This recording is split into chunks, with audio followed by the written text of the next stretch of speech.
ठीक है, next question देखिए भाई साहब, propanoic acid to acetic acid. अब देखिए यहाँ बहुत अच्छा क्वेश्चन है ये। प्रोपेनोइक एसिड क्या होगा आपका, CH3 CH2 COH, 3 कार्बन का कार्बोक्सिलिक, भाई C1H C2H C3 प्रोप, तो 3 कार्बन का कार्बोक्सिलिक है, तो क्या हो जाएगा भाई साहब, प्रोपेनोइक एसिड। और यहां पर एसिटिक एसिड है, तो एसिटिक एसिड क्या होता है आपका, इथेनोइक एसिड CH3COH, यहां पर 2 कार्बन का आदमी होगा, मतलब यहां से यहां आने में कार्बन घटेगा। तो दो ही रिएक्शन ऑर्गेनिक के अंदर ऐसी है जहां पर कार्बन घटता है। क्लास 12 के अंदर आप दो ही रिएक्शन ऐसी पढ़ोगे जहां पर कार्बन घटता है। कार्बन बढ़ने की रिएक्शन तो ब्रिजनार्ड और वुड्स फिटिक है या वुड्स रिएक्शन, लेकिन कार्बन घटने की जो रिएक्शन है वो दो ही, एक तो हॉफमैन ब्रोमाइड जो हमने इससे पहले वाले क्वेश्चनों में देखा, एक है डीकार्बोक्सिलेशन रिएक्शन, अगर आपको याद हो वो रिएक्शन। तो उसके अंदर होता क्या था कि मेरे पास प्रोपेनोइक एसिड है CH3 CH2 COH, और मैं इसको रिएक्ट करता था NaOH प्लस CaO और हीट करता था। याद होगा आपको ये soda lime decarboxylation, soda lime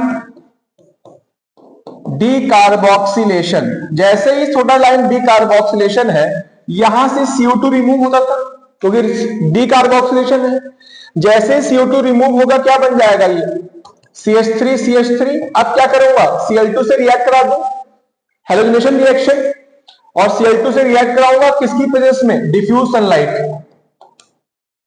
bright sunlight नहीं लेंगे, रिएक्शन एक्सप्लोसिव हो जाएगी। डिफ्यूज सनलाइट लेंगे तो एक एस हटेगा, एक Cl लगेगा, क्या बन जाएगा ये CH3 CH2 Cl।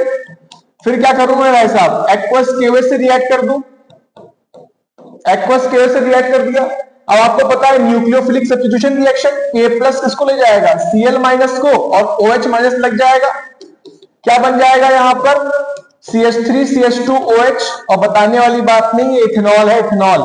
अब क्या करना है, किसी स्ट्रॉन्ग ऑक्सीडाइजिंग एजेंट से रिएक्ट कर दीजिए, चाहे KMnO4H+ से रिएक्ट कर दीजिए, चाहे KMnO4 बेसिक मीडियम में रिएक्ट कर दीजिए, चाहे KMnO4 पानी मीडियम में रिएक्ट कर दीजिए, न्यूट्रल मीडियम, K2Cr2O7 से रिएक्ट कर दीजिए एसिडिक मीडियम में, K2Cr2O7 से रिएक्ट कर दीजिए बेसिक मीडियम में, किसी रिएक्ट कर दीजिए, डायरेक्टली आपको क्या दे देगा, 2 कार्बन का कार्बोक्सिलिक, और याद हो जाएगा ये क्या, ethanoic acid. That is also called acetic acid. That is also called acetic acid. Sorry.